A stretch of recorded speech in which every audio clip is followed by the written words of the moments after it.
Swivl Sessions, interviews with field service entrepreneurs. Get insights and strategies from those who took the leap and risked it all to start their own home service companies.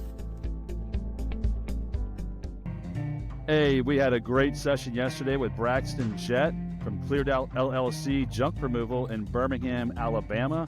Tyson, what'd you think about that conversation? What jumped out to me, Jeremy, was the amount of integrity that Braxton has, not just with his company, Cleared Out LLC, but just with life. His customers see who he is, he's transparent with everything, and that's why he's successful with Cleared Out. I couldn't agree with you more. I was really impressed with his work-life balance. This guy left a corporate job to start a business, to be more around his family, and run this company locally. So enjoyed the session with Braxton Jett of Cleared Out LLC in Birmingham, Alabama.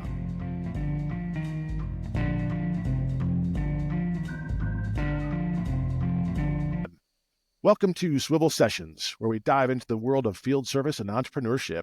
Now, before we get into today's interview, let us introduce the hosts you'll be hearing from.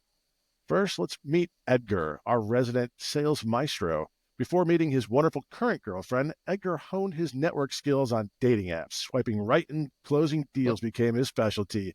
This knack for making connections sharpened his communication skills, bringing invaluable sales insights into the field service industry.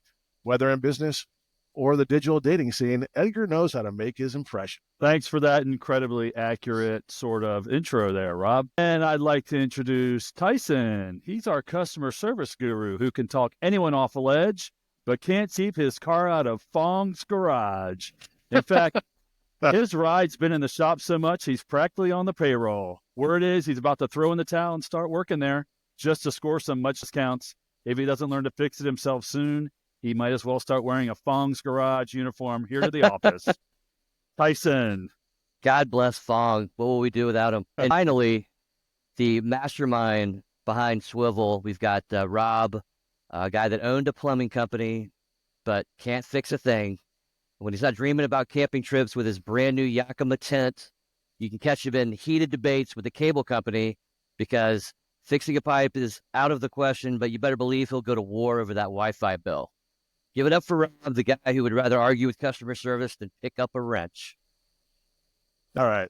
So today we are thrilled to welcome Braxton Jett, enterprising founder of Cleared Out LLC, a junk removal company based in Birmingham, Alabama.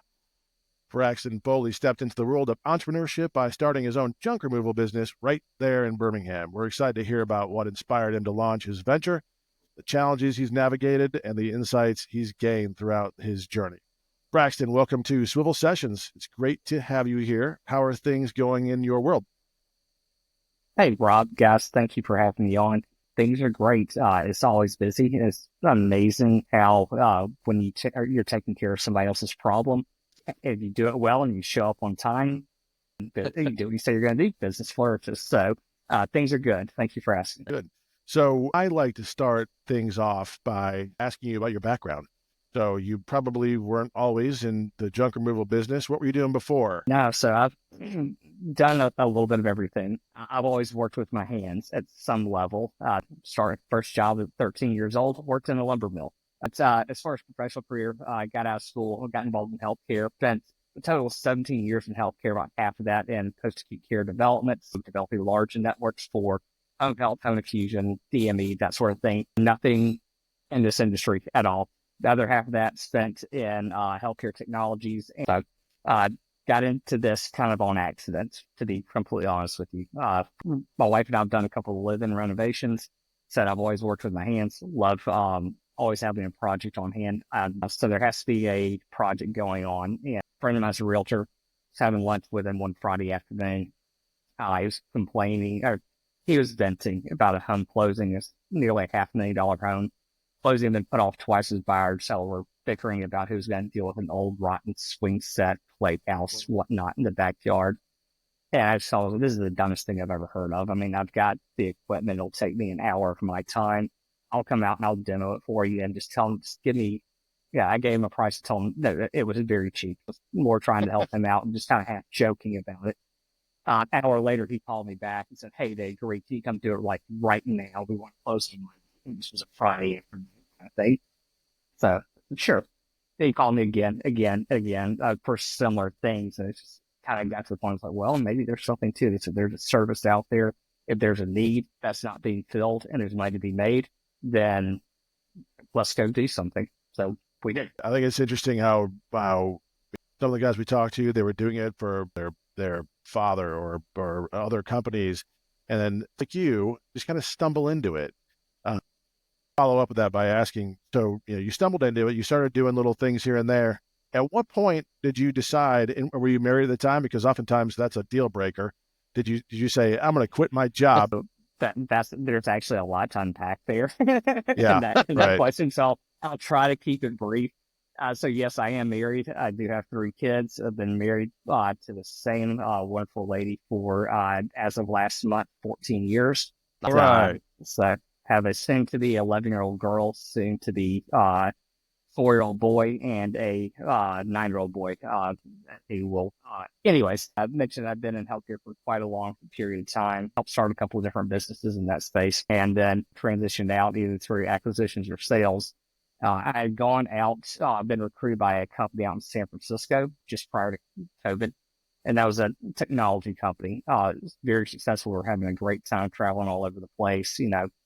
Basically I had clients from Puerto Rico to Fairbanks, Alaska, and everywhere in between. And nice. I got to be on the road, quite literally weekly, and just out living that life, having a great time. Well, COVID started to kind of bring all that to a close around mid 2022. There were some issues in the business. I transitioned out of that because I didn't want to have any part of it. So I was kind of sitting around, figuring out what my next step was, what I was going to do. And again, kind of going back to, I've been on the road for several years, weekly in multiple states, and, a single week kind of thing. Living out of the suitcase. I had kids at home, wanted to be more involved. Yeah, I was trying to figure out what I wanted to do. And that was just that lunch that I had with a friend of mine that's a realtor. It was just a chance happening. And it was, again, really more of one of those things that, hey, I have all this equipment and tools from renovating these houses, and how can I help my buddy out? And, if he's going to, get them to throw me, a couple $100 in that process is something that literally takes me no time to do and no skill to do. I mean, you have to understand that what's dangerous and what's not. You have to understand weight and balance. And if you can play Tetris, you can do a pretty good job at doing this job. It wasn't something that we were necessarily looking for. I knew that I was tired of working for other people. Even at a high level, I was just kind of done with it. And I like being out and I like engaging with people. And, what I've kind of found through all of this is going into some of the situations that we go into, whether it's a hoarder property or an eviction situation. I have several commercial accounts that are, like full-blown 500-unit apartment complex type deals that we handle everything for. The fun thing about it is you get to learn a little bit about whoever was there. So you have that, whether you're helping somebody that's just gotten themselves into a bad situation and cleaning things up, or you're just kind of going in and cleaning up aftermath, you still get a little bit of a look into the life and the history of what was going on there. And it's super interesting. So it's kind of a bit of a antiques roadshow, right? Oh, you find, literally we found everything from, interesting historical things. The majority of it is hot garbage, like you guys probably know. You do find some interesting things. We do have a whole resale side of our business because somebody just, they didn't like the washer and dryer that they bought. Yeah. So we, monetize that and say, hey, do you have a washer and dryer? That's perfectly fine. We'll either do 1, 2 things with it. One, I work with a charity here in town, and I will make sure things that are good and working and the charity will accept gets to people that actually need it and try to provide a little bit back to the community. But if it doesn't fall into the category of landfill, recycle, charity, or the last one is resell, and probably a good third of our revenue is in that resale space. Interesting. How do you do that? How do you sell it on like Facebook Marketplace? So we use Facebook Marketplace and my least favorite, Craigslist. We'll do that. We're trying to get it to the point. So all of this for the past, since we've started this, I've been the laborer, I've been the manager, I've been the secretary taking phone calls, I've been the accountant, unfortunately, and every other role. And to be honest with you, you're not speaking with the business owner. My wife outranks me by 1%. There you go. in the There you go. business. Oh, wait a minute. Nice. Get those municipal My- contracts, right? Yes, exactly. So, anyways, but so it's kind of been a one-man show up until about last 2 months, and we've started adding more and doing more as well at a larger scale, more on the demolition side, so taking down like full structures, so lots of trailer homes, barns, sheds, that sort of thing.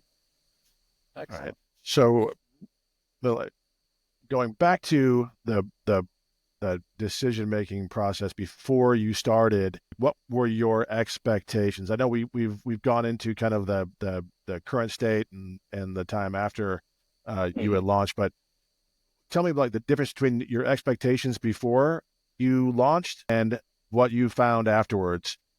What expectations were not met, just didn't exist? Well, really, when I first started looking at it, and again, coming from a healthcare and pharmacy background and trauma background, your overhead is really, really, really high in that. So your revenue is high, but your margins are extremely thin. And me looking at this business from the outside, again, granted, I did have some, I guess, quasi construction experience. I know what it takes to run a piece of equipment, so on. So I knew that could have no cost to it. But what I was not expecting was the amount of overhead just in maintenance of your equipment. So just even something as simple as your truck, the amount of money that I spend in tires, and in very expensive tires, was, 16 ply tires are what you buy new and $250 a pop. Yeah. You can, the rate that we're running right now, the amount of trips that we go in and out of the landfill on a daily basis, and it depends on really where you're going. If you're going to construction or if you're where you take down demolition materials, things like that, the wear and tear on the equipment has surprised me. I mean, at one point, we're spending now close to $3,000 a month just in time. Yeah. Wow.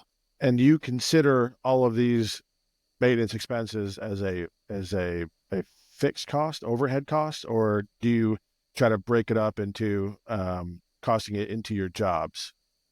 So I do cost it into my jobs depending on what we're doing. And again, there is, I will say, we do have essentially, we're not completely a flat rate company. So there are groups out there that only do certain things. Like if you're only doing junk removal and it's just generally only household item type things, if you want to, you can build in all your costs into a flat rate, and you can say, okay, for customer, we have our single item pricing, and so you just need a refrigerator going, whatnot. That's fine. That's just going to cost you X amount.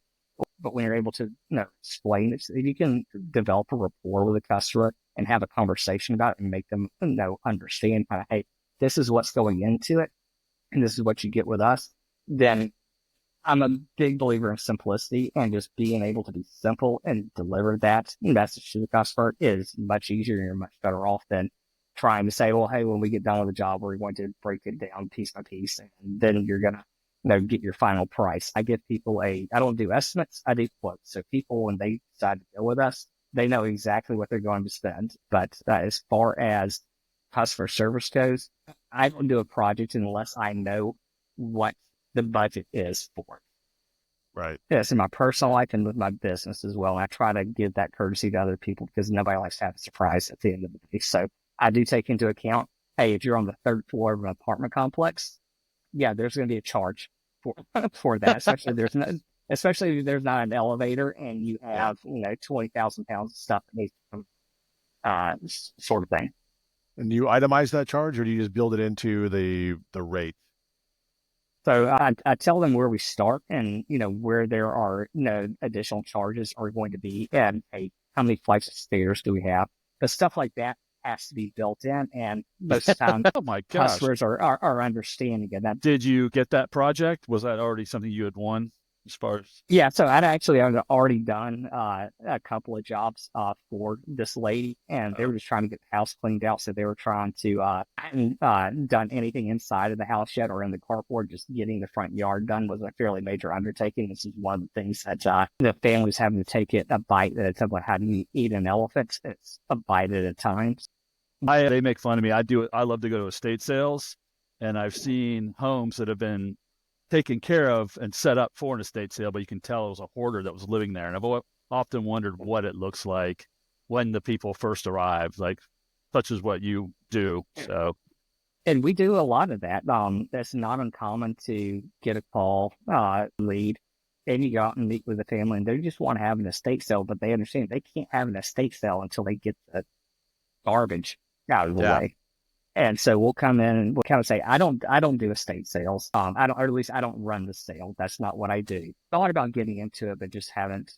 So, things like that you take into account, but you also try to work with people because nobody really wants to pay to get rid of them at the end of the day. Yeah. And if you want to be able to have a business, you have to understand what your worth is. Otherwise, you're going to run yourself out of business, and you have to learn how to understand when a job is that's just not meant to be. So when you're doing your quotes, and I've got experience in quoting things, but oftentimes they're unforeseen things. I know like in the plumbing business, you don't know what's underground, and sometimes there's some crazy stuff underground. So when I would write the quotes, we would make sure that we kind of boxed in parameters, where it's boxed in, where it's up to 3 feet and up to X length, et cetera. And then if it goes beyond that, then we stop and do a change order. Is that something that you fix into your quotes, or do you just eat it no matter what? Because it's more visible, maybe? Yeah, so most of the time it's fairly visible, and I'm kind of one of those people that I go and do the quotes. That's not something I leave up to somebody else to do. Right. You have to do what I call a needs analysis. That might be a little bit overkill for this job, but if you can talk to somebody on the phone and understand, hey, what does your driveway look like? Or you just do, not be lazy, get on Google Maps real quick and look at their property because you're already asking for their address anyways. And you can get a pretty good visual how difficult the driveway is. Can you get a dumpster up close to a door where the items can come out of? Obviously you get the disclaimer that do you have any hazardous materials? And oh, by the way, this is what the state of Alabama considers hazardous materials that I cannot just go pitch into the landfill. We do take those things, but we store them and then take them to the appropriate facility once we have a volume to justify the hour-and-a-half trip there to that facility. So all that's priced in, but we'll come in and we will prep an estate sale, and we can give a few. I'm not an appraiser or anything like that, but I can at least tell you, hey, what you think is trash over here is actually something that somebody's going to want. Like, an old World War II military uniform that belonged to the dude that was living there. Yeah. That they were wanting to throw that away. I'm sorry. Hey, that's not garbage. Get it to history. The museum or put it online. You'd be amazed. People will stuff and preserve it as a piece of history. So we can give pointers like that, and then they'll have the estate sale. And then we're going to call back again, and we'll go back and clean everything else out that didn't go with the estate sale. You're also happy when they leave that stuff for you to do whatever you want, right? Sure. I mean, I try to be completely honest and upfront with people. I think to me, honesty is the best policy. So I'll tell people. And it's also amazing that a lot of times people just don't care. They're at that point, especially, and they're trying to settle an estate. They just want to move on with their lives. So one of the things I saw on Cleared Out's website that I really appreciated was how eco-friendly you guys are, and you go to great lengths to make sure that sustainability is a part of that. Could you talk a little bit about what Cleared Out, how you guys have embraced doing that for the environment? Sure, absolutely. Just to be, again, honesty is the best policy. I'm not a greenie. I am not. I am not really that person. However, I would consider myself a conservationist. I grew up hunting and fishing. I grew up hiking. I've been fortunate enough to travel all over the country and all over the world and had the opportunity to be in a lot of very beautiful spots. And I enjoy the outdoors, so I want to take care of it as best I can for my kids. I want my kids to have the same opportunity to go out to California or Oregon like I did and be essentially a professional bum river guide for a period of their young life. I mean, which I will say is fun, but does not pay well at all. Just a great country or what? Yeah, exactly. So I want to take care of things and it's not hard to do the right thing. But I'm right there in the central Alabama area. And any job I get, you pretty much have to pass by a recycling yard Yeah. to get to the landfill. So as we're going through things, we separate out recyclable materials and pitch that over to the side. And depending on the size of the job, we'll either have a dedicated dumpster for the recyclable materials, and they'll just go straight to the recycling yard with it. Paper, plastic, metal, doesn't matter. And then the rest of it goes to the landfill. And any of the recyclable materials goes on last. That way we can stop at the recycling yard. Yeah. We can dump the recyclable material and then button back up and then head to the landfill and get rid of the stuff that is just not reusable in it anyway. So that's, as far as sustainability, that's kind of where we sit. It's not hard to do the right thing. Yeah. We certainly do not, we separate any hazardous materials, paints, oils, gas, solvent, tires. The amount of propane tanks that I get is astronomical. And those are a pain in the butt to deal with. But what do you do with those? How does that work? Do you really want to know? In an abbreviated way, I would love to know. I do now. Yeah. So a friend of mine is a class 3 SOT firearms manufacturer. That basically means he builds machine guns for the military and the state government. And he has a several 100-acre farm out in the middle of nowhere, Alabama, where they're used as targets. Because once they're used as targets and there's a hole put through them, you can then take the remains and recycle those at the scrap yard.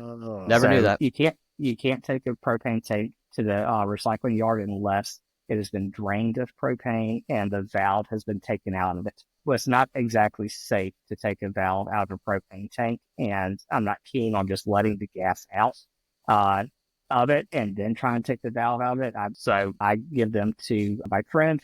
He takes them out and does target practice on them, and then I get the remains back. That's Sign me brilliant. That's up. brilliant. Can I ask, when you were starting out, you kind of had a little connection to the real estate industry. Was that going to be your target customer? Like, what was your plan for, kind of filling your sales pipeline as you started moving along? So it really, again, started out very organically, just with a buddy of mine who's a real estate agent and trying to help him out. Again, I had no thoughts of getting into this business because I really you don't know what you don't know. And again, I discovered it's fairly amazing what people are willing to pay you to dissolve the problem for them. So that's what really, caught my attention. But yeah, so this guy he's a prolific real estate agent in the central Alabama area. He tied me into his network, and he's, in a brokerage with, 45 other real estate agents that all do the same thing in the central Alabama area. You have your national franchises that, they're in every market in just about every state, and they have an immense overhead cost, and they are very expensive. I mean, there's some of the national franchises, their rates are significantly higher than what I charge because they have to. Then you have guys like me who are local folks. They're insured, they're licensed, they run a good business, they show up on time, they drug test their people, and I wouldn't let anybody. That works for me. If you're not welcome in my house, you're not welcome in my customer's house, and that is a hard stop for me. And then lastly, you'll have guys that are, I don't disperse anybody for trying to make a living, but you'll have some Tom, Jack, or Gary with a pickup and a trailer that are not insured showing up to do a job. So that's really kind of where you compete. And if you can have that happy middle of, hey, I can show up on time and I can do exactly what I say I'm going to do. And oh, by the way, I'm licensed and insured, but I have a reasonable rate and price, then you set yourself far ahead. Just showing up on time, booking a job and showing up for the quote on time, and doing the job to exactly the way you said you're going to do it. Trust. That will put you leaps and bounds ahead of other people. We are very intentionally a small business. I have no desires to eventually franchise out my business or to do anything like that. I like being in the communities that I know and serving the communities that I know, and they know me. You're here.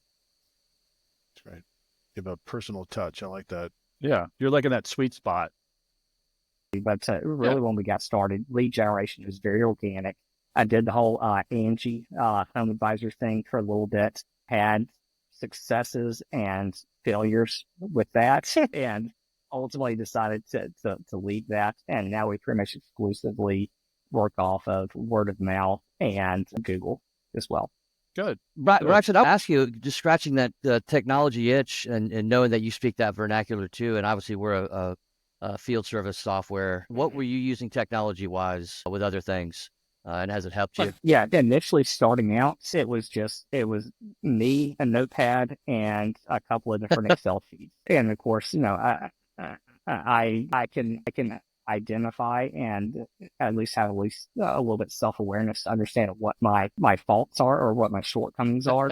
I can tell you, especially in accounting, that's one of them. But for a while, you live or die by your calendar. So I have a pretty extensive calendar set up that I was using all through the Google Suite. But again, live or die by that. But after a while, it's like I just had so many things in so many different places. Nothing was integrated. Nothing spoke to each other. And that was really highly frustrating because I know what the capabilities are, but I just hadn't done anything for, and starting a business. Well, I mean, again, when I say we started this from like kind of grassroots organic, I quite literally took $3,000 out of my personal account and started this company, and not a single penny has gone into it other than the revenue that we've made. So I did purchase a software that I pay monthly for. It's called Jobber. They do some things well and some things not so well. We know it. What do you like about it? So I do like the communication aspect of it. So I can be able to put in a client. I'm not trying to go back and listen to a Google recording to remember the phone number because I was driving or whatnot. It's app-based. I can do it right there. I can just swing over on the side of the road, put somebody on speakerphone. I can get their information. I can type notes about the job. I can assign the job out. I can send invoices through it. I can track invoices. I can see what is, what's on net 30, what is supposed to be paid at time of service. Again, you can assign things out to people to see where they are in the process. If all of that's great, you can put expenses into it, but it doesn't really work because it doesn't tie back into a type of accounting software at all. You just track your expenses. So there's a lot of good things in it, but it's also a little bit glitchy as well. And I can understand, again, having a technology background. My thing is, I would like to think you take something you put into a test environment and test the crap out of it and try to break it. The fact of the matter is not everybody does that, but it's better than what I was doing. So, but right now there's still, I don't know the full ins and outs of what you guys are doing. I did take a little bit of time to read a little bit about it. You will know. Yeah. But it's kind of one of those things. There's an opportunity in that space for field service type folks. That's why to have we're a here. software that actually works for them. Yeah. I think you'll be impressed when we get it rolled out in a few weeks. But we'll get back to you on that. But I have one last question today. But how long have you been in business for? Sure. So I guess started unofficially in late 22. Actually, once I saw that I was just, again, doing things for a friend. Less than got 2 a years. company name together. Yeah. So got a company name together, filed for LLC, and everything done on paper. And our official start date on paper was, I believe, January 4th of 23. So not quite 2 years yet. That's great. And wow. Can I ask how revenue size you're looking? Yeah. So we're relatively small business. We've grown month after month. Still on the smaller side, but we're so last year we did. I should know this because I just did my taxes this Monday. On a small business, you're growing. I mean, maybe the past few months, and we did projected. A little over.